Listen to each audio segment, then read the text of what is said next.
मी कुंभार स्वाती. आजच्या या व्हिडिओमध्ये आपण इयत्ता 10वी गणित भाग 2 यातील घटक सर्कल म्हणजेच वर्तुळ यातील पुढचा पॉइंट आपण पाहणार आहोत.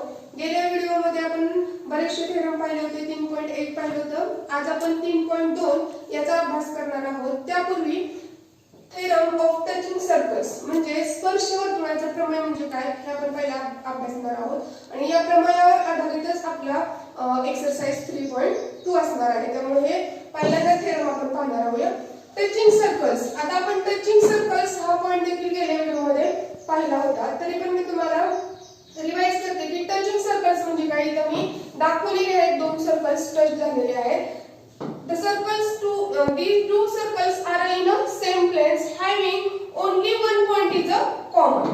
या दोन सर्कलला एकच पॉइंट ज्यावेळेस कॉमन असतो त्यावेळेस त्याला आपण काय म्हणतो, टचिंग सर्कल असं म्हणतो. मग ते सर्कल हे एक्सटर्नली टच असतील किंवा इंटरनली टच असतील. म्हणजे ते बाह्यस्पर्शी वर्तुळ असू शकतात किंवा अंतरस्पर्शी वर्तुळ असू शकतात, परंतु त्यांचा जो पॉइंट टचिंग पॉइंट आहे तो काय असतो, एकच असतो. म्हणून त्याला आपण टचिंग सर्कल्स असं आपण म्हणतो. इथे आपण दाखवलेलं आहे की टचिंग सर्कल्स कसे असतात.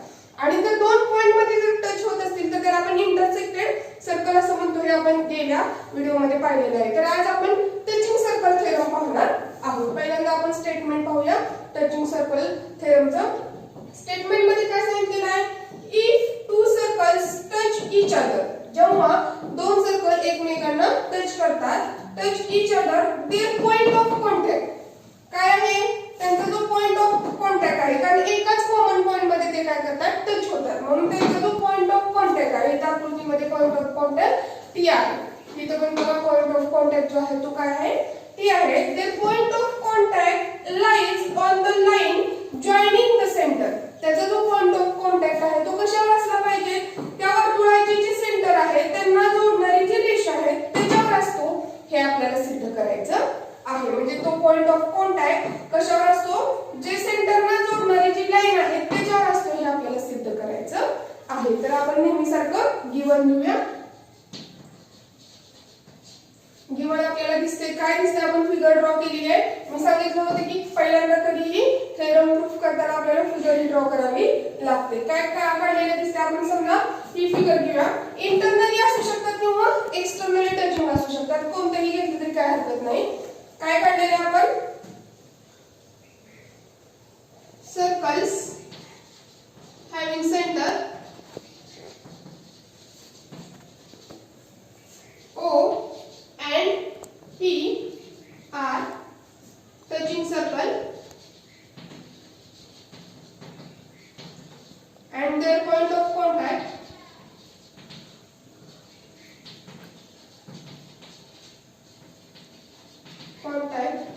is a T. त्याचा पॉइंट ऑफ कॉन्टॅक्ट काय आहे, T आहे. हे आपलं गिवन आहे.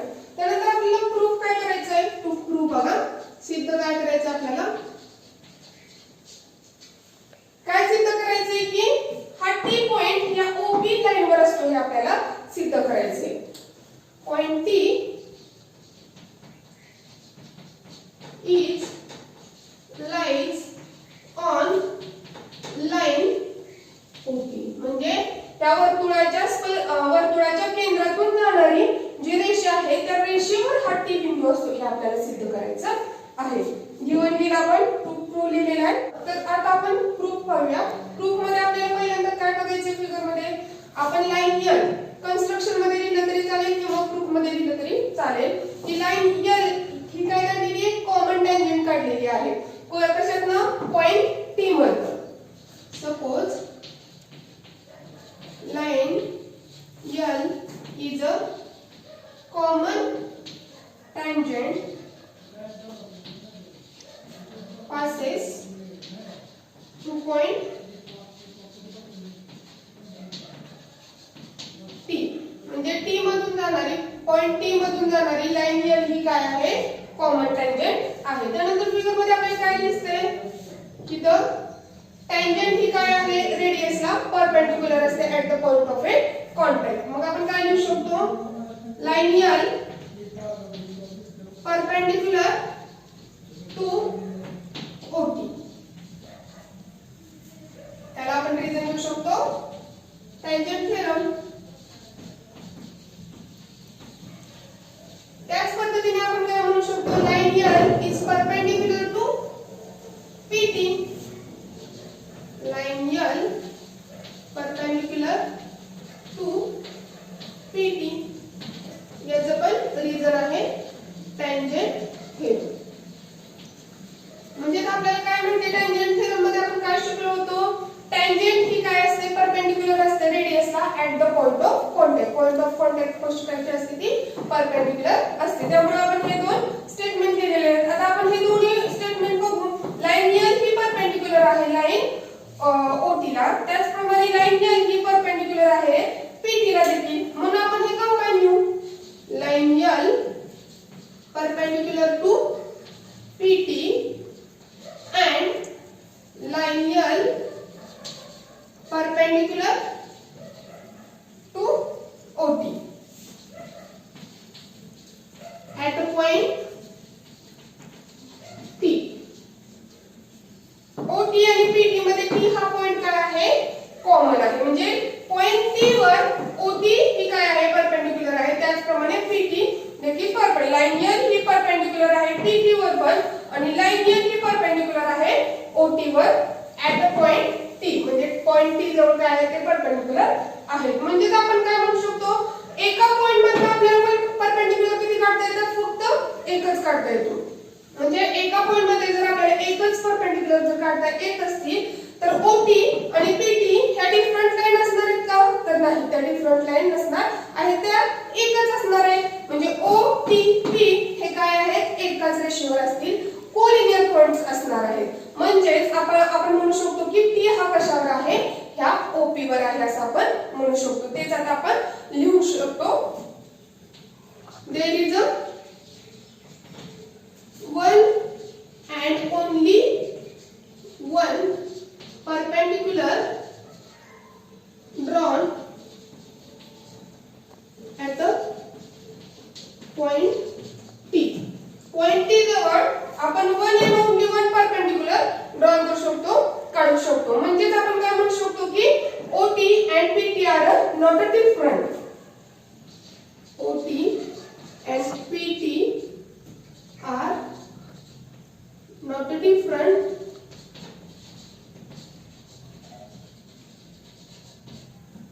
They are on the same line. They are one and on the same line. ते एकाच लाईन वर असणार आहेत. म्हणजे ते वेगळ्या लाईन वर नसणार आहेत. म्हणजे OTP हे कसले पॉइंट आहेत, collinear point. therefore point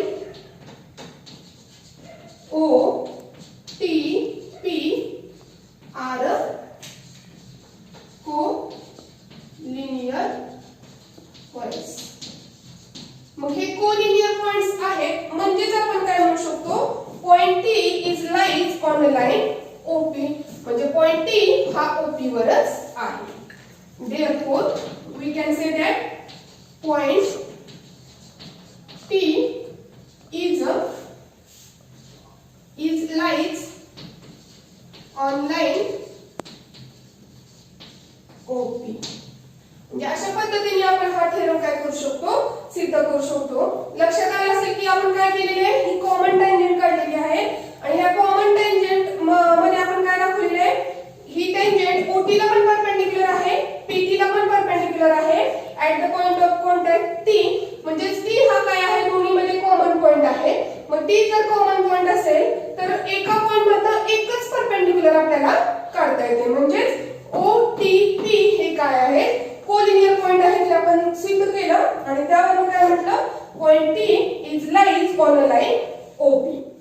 touching circle आपण पाहिला. त्यानंतर आपल्याला 3.2 एक्सरसाइज सोडवण्यापूर्वी आणखी एक पॉइंट पाहायचा आहे. त्याच्यामध्ये आपल्याला काय पाहायचं आहे बघा, जर दोन सर्कल एक्सटर्नली टच असतील किंवा इंटरनली टच असतील तर त्यांच्या सेंटर मधलं अंतर हे आपण कसं काढायचं ते आपल्याला पाहिजे. आपल्याला इथे दिसतंय, इथं पहिल्या फिगरमध्ये सगळ्यांना दिसत असेल की if two circle are externally touching. जर दोन सर्कल हे एक्सटर्नली टचिंग असतील तर त्यांच्या सेंटर मधलं अंतर हे कशा इतकं असतं, तर त्यांच्या सम ऑफ रेडियस इतकं असतं. म्हणजे त्यांच्या रेडियसच्या बेरचे इतकं असतं. हे आपल्याला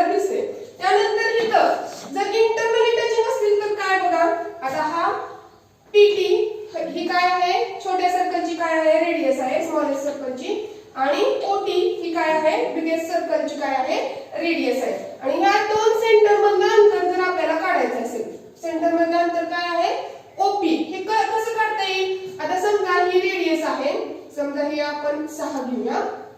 ओटी डिस्टन्स किती आहे, समजा 6 आहे. त्यानंतर दुसरी रेडियस जी आहे ती समजा 4 आहे. जर आपण असं बघितलं की रेडियस 6 आहे, ही 4 आहे, तर ओपी अंतर आपण काढण्यासाठी काय करावं लागेल बरं, ओटी मधनं हे पीटी काय करावं लागेल, मायनस करावं लागेल. त्यावेळेस आपल्याला ह्या दोन सेंटर मधलं अंतर काढता येईल. म्हणजेच आपण काय म्हणू शकतो, if two circles touch each other internally the distance between their centers is equal to the difference of their radii. म्हणजे त्यांच्या रेडियस मधल्या डिफरन्स इतकं काय असतं त्यांच्या सेंटर मध्ये अंतर असतं. आणि दोन सर्कल्स जर एक्सटर्नली टचिंग असतील तर त्यांच्या सेंटर मधलं अंतर हे कशा इतकं असतं, त्यांच्या समेशन ऑफ द रेडियस म्हणजे त्यांच्या रेडियसच्या बेरचे इतकं असतं. हे आपल्याला इथे लक्षात घ्यायचं आहे. म्हणजे हे तीन स्टेटमेंट आपल्याला आता 3.2 एक्सरसाइज सोडवण्यापूर्वी लक्षात घ्यायचे आहेत. बघा, if two circles touch each other their point of contact lies on the line joining there centre. सेंटरला जोडणाऱ्या रेषेवरच काय असतो, तो पॉइंट ऑफ कॉन्टॅक्ट असतो. त्यानंतर if two circles touch externally distance between their centre is equal to the sum of their radii. म्हणजे त्यांच्या रेडियसच्या बेरचे इतकं काय असतं त्यांच्या सेंटर मध्ये अंतर असतं.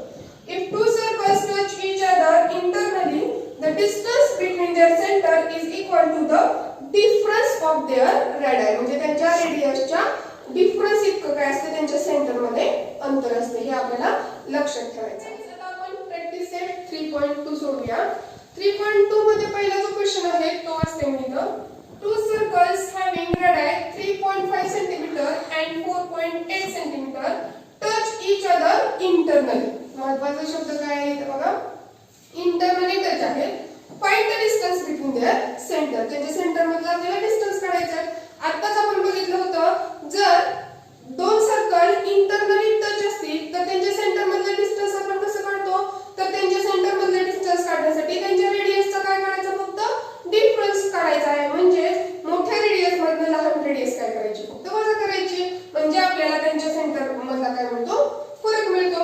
इथं आपण फिगर हवी तर फिगर आपण आपल्याला समजण्यासाठी काढू शकतो. नाही काढली तरी काय हरकत नाही, कारण त्यांनी आपल्याला काही सांगितलेलं नाहीये. परंतु तुम्हाला समजण्यासाठी मी काय काढलेली इथं फिगर ड्रॉ केलेली आहे. इंटरनली टच आहे या फिगर मध्ये बघा, ही फिगर बघा पहिल्यांदा.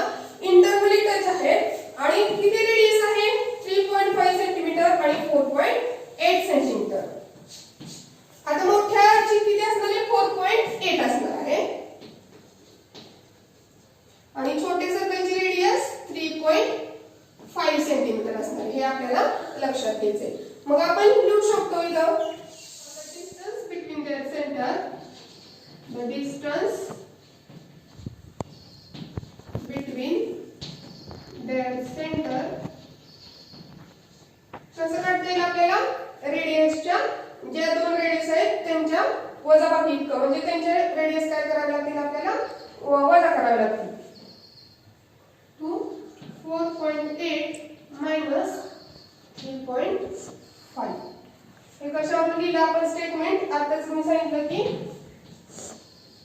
The distance between their centre is equal to कसे येते, difference of their radii of there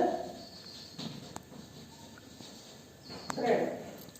मोठ्या रेडियस मधनं लहान रेडियस काय करायची, वजा करायची आहे. 4.8 मायनस काय करायचंय, 3.5 करायचं आहे. आपल्याला किती आन्सर मिळेल, 1.3 सेंटीमीटर. आणि इथं circles are touching internally. Circles are touching internally.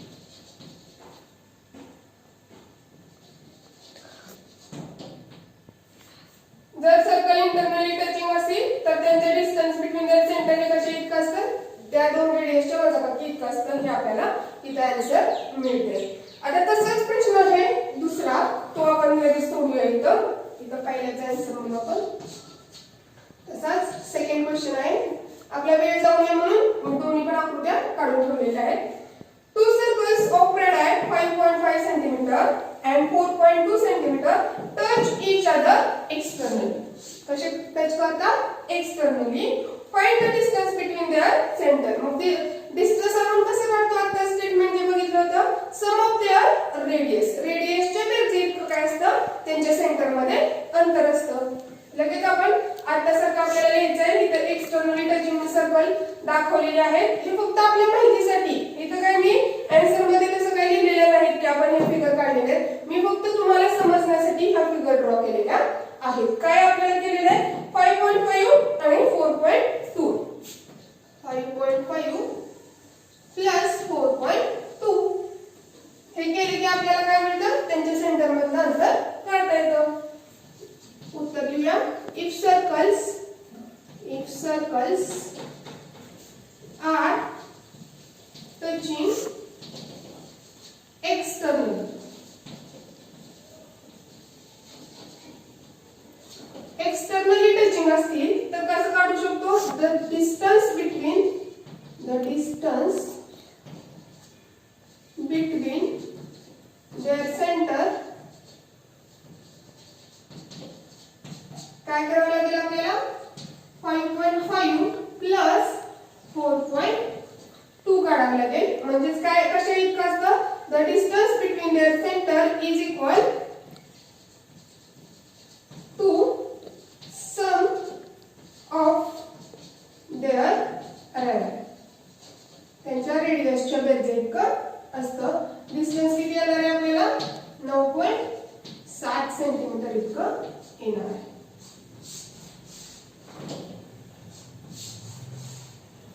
अशा पद्धतीने आपण काय करू शकतो? हे दोन एक्झाम्पल सोडवू शकतो. अगदी सोपी आहे ही एक्सरसाइज. ही प्रॅक्टिस सेट मध्ये आपल्याला 3 स्टेटमेंट लक्षात राहिले तरी आपण काय करू शकतो? हे प्रॅक्टिस सेट अगदी सोप्या रीतीने सोडवू शकतो. त्यानंतर आता आपण पुढचा प्रश्न पाहूया. क्वेश्चन नंबर 3 जो आहे तो आपण प्रॅक्टिकली ड्रॉइंग करणार आहे. तो आपण प्रॅक्टिकली ड्रॉइंग करून पाहणार आहोत. चला तर आपण पाहूया. तर विद्यार्थी मित्रांनो, आपण क्वेश्चन नंबर 3 जो आहे तो प्रॅक्टिकली करून पाहणार होतो. त्याच्यामध्ये काय प्रश्न? If radii of 2 circles are 4 centimetre and 2.8 centimetre, draw figure of this circles touching each other externally internally. म्हणजे 2 सर्कल इंटरनली आणि एक्सटर्नली टचिंग झालेले आहेत. त्याची फिगर आपल्याला इथं काय करायची? ड्रॉ करायची आहे. आपल्याला सोपं जावं म्हणून मी अगोदरच इथं सोल्युशन करून ठेवलेलं आहे. इफ टच एक्सटर्नली, त्यांच्या सेंटर मधलं जे अंतर आहे ते किती असणार आहे? 6.8 असणार आहे. आणि इंटरनली टच असतील तर आपण त्यांच्या रेडियसची वजाबाकी करतो, त्यामुळे त्यांच्या सेंटर मध्ये अंतर किती असणार आहे? 1.2 असणार आहे. मग आपण पहिल्यांदा एक्सटर्नली टचिंग सर्कल आहेत ते काढूया. हे जे अंतर आहे ते डिस्टन्स पहिल्यांदा आपण काढून घेऊया. 6.8. इथं आपण 6.8 घेऊया स्केलवर.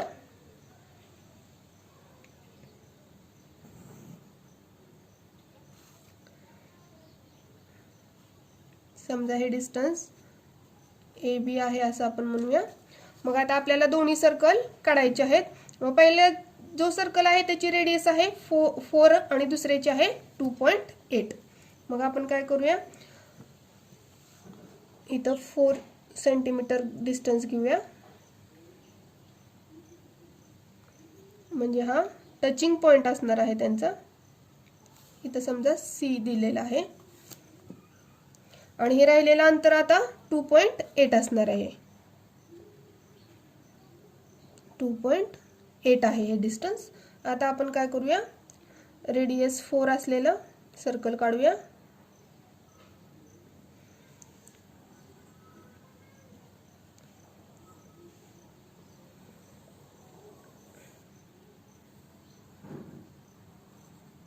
आणि आता रेडियस 2.8 असलेलं सर्कल काढूया आपण.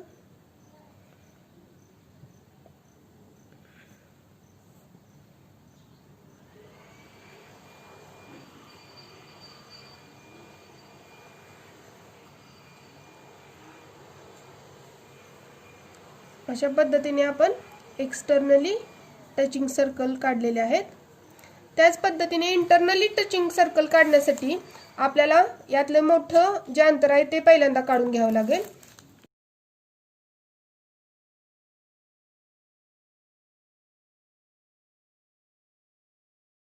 आता आपण एक्सटर्नली टचिंग सर्कल काढलेले आहेत. आता आपण इंटरनली टचिंग सर्कल काढायचे आहेत. त्यासाठी पहिल्यांदा आपल्याला या दोन्हीपैकी मोठं जे अंतर आहे ते 4 सेंटीमीटर रेडियस असलेले पहिल्यांदा काढून घ्यावं लागेल.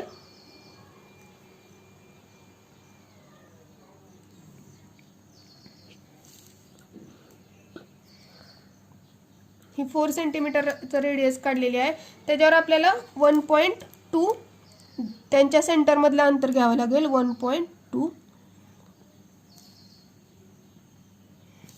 म्हणजे हे 2 सेंटर आपल्याला सर्कलचे मिळतात आणि टचिंग पॉइंट जो आहे तो आउटसाइडला असणार आहे आणि एक्सटर्नली टचिंगमध्ये टचिंग पॉइंट ह्या दोन्ही सेंटरच्या मध्ये असतो, हे लक्षात घ्यायचं आहे.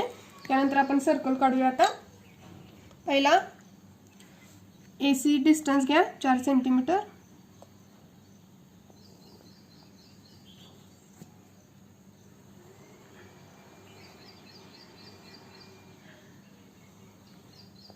आता दुसरं डिस्टन्स BC घ्यायचं आहे आपल्याला.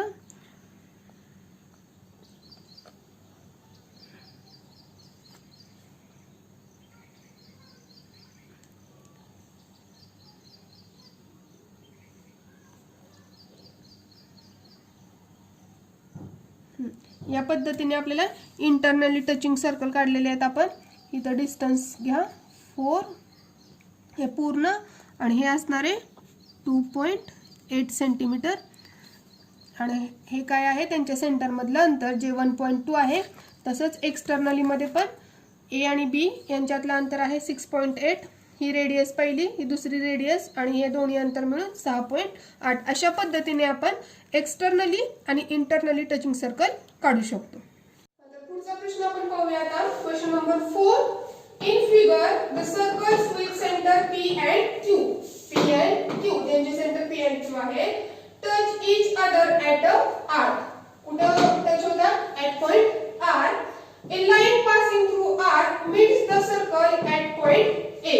म्हणजे जी लाईन पासिंग होते सर्कल दोन्ही सर्कल मधनं A आणि B ला काय होते? मीट होते. A and B respectively.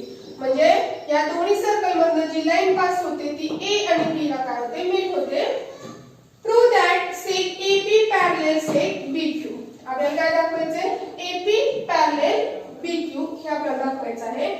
Triangle APR आणि ट्रायंगल RQB सिमिलर दाखवायचे. म्हणजे APR आणि RQB हे दोन ट्रायंगल आपल्याला काय दाखवायचे? सिमिलर दाखवायचे आहेत. त्यानंतर तिसरं काय आपल्याला प्रूव्ह करायचंय? अँगल RQB फाइंड करायचं. आपल्याला काय करायचंय? RQB हा अँगल आपल्याला काढायचा आहे. If PAR is equal to 35 हा आपल्याला 35 डिग्री आपल्याला दिलेला आहे. म्हणजे ह्या 3 गोष्टी आपल्याला ह्या उदाहरणामध्ये सोडवायच्या आहेत. पहिल्यांदा आपल्याला काय दिलेले की सेक AP पॅरलल सेक BQ. आता आपण जर पहिल्यांदा हे सिमिलर दाखवलं असतं तर आपल्याला हे दाखवणं सोपं गेलं असतं, पण काही प्रॉब्लेम नाही. आपण पहिल्यांदा सेक AP पॅरलल सेक BQ हे कसं दाखवता येईल ते पाहूया. सोल्युशन पहिला आपण घेऊया. काय दाखवायचं आपल्याला? सेक AP पॅरलल सेक BQ. आता आकृतीचं जर ऑब्झर्वेशन आपण केलं तर आपल्याला काय लक्षात येते बघा? AP पॅरलल BQ जर दाखवायचं असेल तर आपल्याला काय करावं लागेल? समजा ही ट्रान्सव्हर्सल घेतली आपण तर हा अँगल आणि हा अँगल कसले अँगल आहेत? तर अल्टरनेट अँगल आहे. मग हे अल्टरनेट अँगल जर कॉन्ग्रुएंट आहेत असं आपण दाखवलं तर आपण काय म्हणू शकतो? ह्या रेषा काय आहेत? पॅरलल आहेत. किंवा हा एक अल्टरनेट अँगल होतो आणि हा एक अल्टरनेट अँगल होतो. म्हणजे इथं झेड झालेला उलटा दिसतोय बघा, इथं पण तुम्हाला झेड झालेला दिसतंय.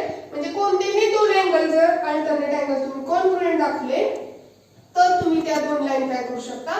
पॅरलल आहेत हे आपण प्रूव्ह करू शकतो. मग आता आपल्याला तेच काय करायचं? सिद्ध करायचं आहे. मग सोल्युशन मध्ये आपण पहिल्यांदा काय घेऊया? हा ट्रायंगल घेऊया आपण. हा triangle APR. In triangle APR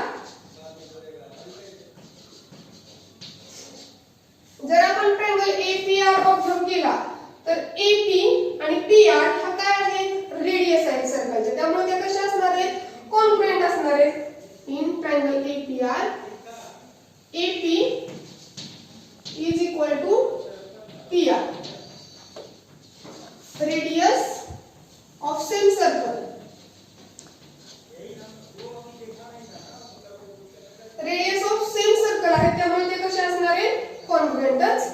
असणार आहे. त्यामुळं त्याच्या समोरचे जे अँगल आहेत APR, यामध्ये AP कॉन्ग्रुएंट PR आहे, तर या बाजू समोरचे जे कोन आहेत ते कसे असणार आहेत?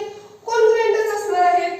कोणत्या थेरमनुसार? आपण गेल्या वर्षी 9वीला अभ्यासलं होतं, आयसोस्केलस थेरमनुसार. आपण लिहूया therefore angle PAR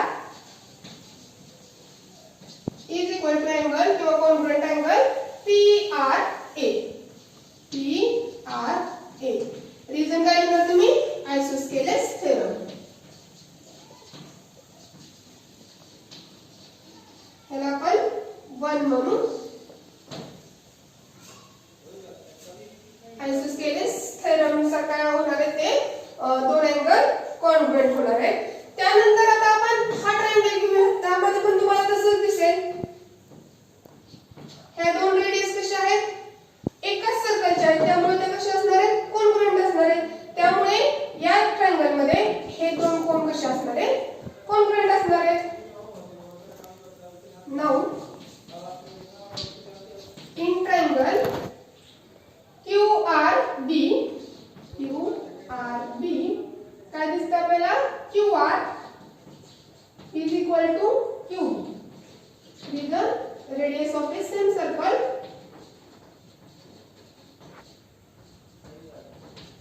Therefore आपण काय म्हणू शकतो?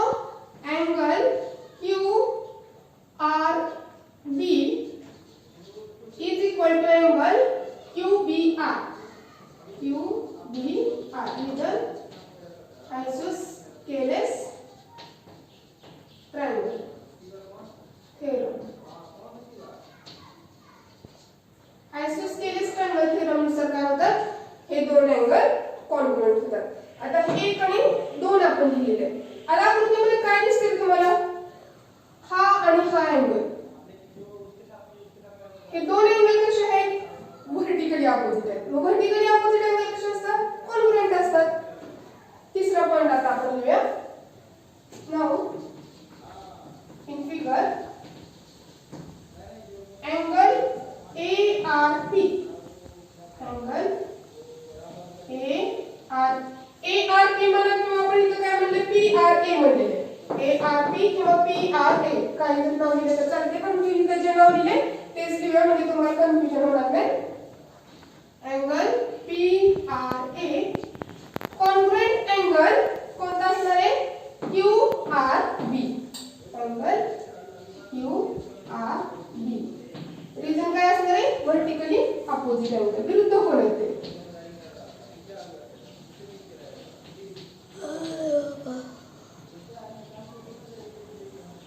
आता आपण याला 3 म्हणू.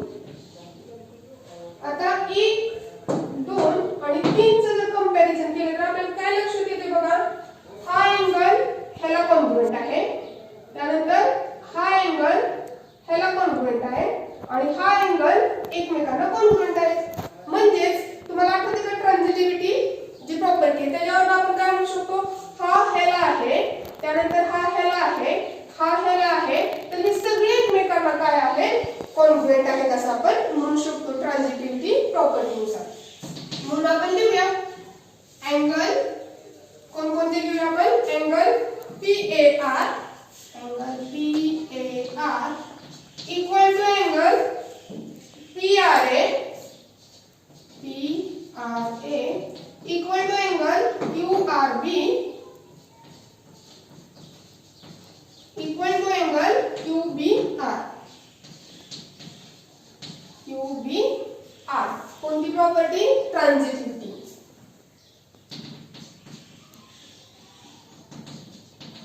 VT किंवा आपण काय लिहू शकतो? फ्रॉम 1 2 3 1 2 आणि 3 यावरून पण आपण हे लिहिले असं म्हणू शकतो. मग PAR PRA QRB आणि QBR हे काय मिळाले? सगळे इक्वल अँगल मिळाले. आणि आपल्याला एकाचं मेजरमेंट माहिती आहे. काय दिले? PAR चं मेजरमेंट किती दिले? 35 दिले. मग सगळ्याचं मेजरमेंट किती असणार आहे? 35 असणार आहे. आपण इथे लिहू सगळ्यांचं मेजरमेंट काय आहे? 35 असणार आहे. हे इथं आपण दाखवू शकतो. मग आपल्याला काय मिळालं? हा 35 आहे तर हा पण काय मिळाला आपल्याला 35 मिळालेला आहे. But these are the alternate angle. कशा आहेत हे अल्टरनेट अँगल. जर अल्टरनेट अँगल कॉन्ग्रुएंट असतील तर त्या दोन लाईन कशा असणार आहेत पॅरललच असणार आहे. जर आपण लिहूया इफ अँगल PAR किंवा PAB म्हणलं काय फरक पडणार आहे का, कारण A dash R dash B आहे. PAR नाव वाचलं काय PAB नाव वाचलं काय फरक पडत नाही. Angle PAR equal to angle इथं QBR असं नाव वाचलं तरी काय फरक पडणार नाही. QBR angle QBR 35 degree. But these are alternate angles. But these are alternate angles. परंतु हे कसे आहेत अल्टरनेट अँगल आहे. Therefore say AP parallel say BQ. Alternate angle test नुसार आपण लिहू शकतो की seg AP parallel seg BQ. हे आपलं इथं जे आपल्याला पहिल्यांदा सिद्ध करायला सांगितलं होतं ते इथं आपण केलेलं आहे. आता पुढचं खूप सोपं आहे. काय दाखवायचं आपल्याला सेकंड मध्ये triangle APR similar triangle RQB. आता तुम्हाला माहिती आहे की आपण सिमिलरच्या टेस्ट बघितल्या होत्या AA टेस्ट SAS टेस्ट. मग आता हे दोन ट्रायंगल जर आपल्याला सिमिलर दाखवायचे असेल तर कोणती तरी टेस्ट तर आपल्याला लगेच इथे लक्षात येईल बघा ह्या दोन ट्रायंगल मध्ये अँगल कॉन्ग्रुएंट दिसतात. कोणते हे तर अल्टरनेट अँगल आहे. त्यानंतर हे व्हर्टिकली ऑपोजिट आहे. मग दोन अँगल कॉन्ग्रुएंट झाले की ते दोन ट्रायंगल AA टेस्ट नुसार आपण सिमिलर दाखवू शकतो. आता लिहूया इन ट्रायंगल इथं आपल्याला दाखवायचं APR and triangle RQB. In triangle APR and RQB. आता आपण हे दाखवणार आहे की ट्रायंगल APR आणि ट्रायंगल RQB सिमिलर आहेत. आपल्याला AA टेस्ट इथे लगेच यूज करता येते कारण हे सगळे अँगल एकमेकांना कसे आहेत इक्वल आहेत कॉन्ग्रुएंट आहेत. त्यामुळे आपण लगेच लिहू शकतो की AA टेस्ट नुसार हे दोन ट्रायंगल सिमिलर आहेत. मग आपण पहिल्यांदा लिहूया इथं हा अँगल आपण म्हणूया PAR angle PAR equal angle QRB angle QRB. आता हे आपण इथे दाखवलेले की अँगल हे सगळे PAR PRA QRB QBR हे सगळे एकमेकांना इक्वल आहेत. त्यामुळे इथे आपण सिद्ध केलेले आहे. समजा इथे आपण 4 दिलं तर आपल्याला फ्रॉम 4 लिहिता येईल किंवा 4 लिहिलं तरी चालते. त्याच पद्धतीने आता PAR इक्वल QRB दाखवलेला आहे. PAR इक्वल QRB तर आपण हे पण लिहू शकतो की PRA angle PRA equal angle QBR इथं पण फ्रॉम 4 म्हणजे आता इथं 4 मध्ये आपण हे सगळे एकमेकांना इक्वल दाखवलेले आहेत त्यामुळे लिहिलेलं आहे. Therefore triangle APR similar triangle RQB the test आहे ना AA टेस्ट नुसार म्हणजे कोको कसोटीनुसार हे दोन ट्रायंगल सिमिलर झालेले आहेत. आता लास्ट आपल्याला काय फाइंड करायचे बघा अँगल RQB. हे सगळं मी लीट करते. इथलं आपल्याला काय दाखवायचे बघा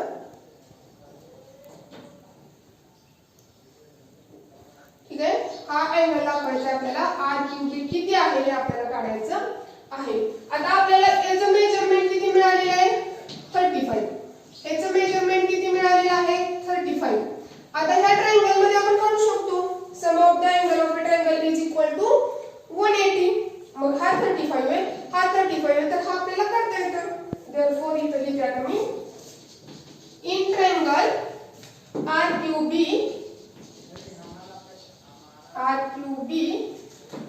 QRB angle QRB plus QBR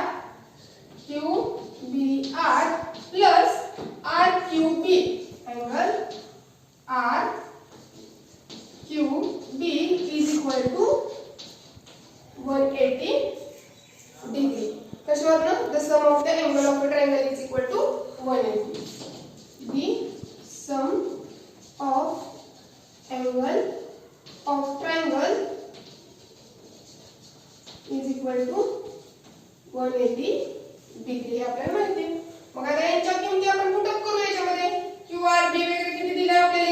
आपलं 35 QBR पण आहे 35 आणि आपल्याला हा काढायचा आहे plus angle RQB is equal to 180 degree 35 70 plus angle RQB is equal to 180 degree therefore angle RQB is equal to 180 minus हे 70 करायचं हे प्लस 70 इकडे आल्यानंतर मायनस 70 होते therefore angle RQB is equal to 110 degree 110 अंश आपल्याला इथं कोण मिळालेला आहे. अशा पद्धतीने खूप सोप्या पद्धतीने आपल्याला हा प्रश्न सोडवता येतोय. अशा आणि या पद्धतीने आपण इथं प्रॅक्टिस सेट 3.2 हा सोडवलेला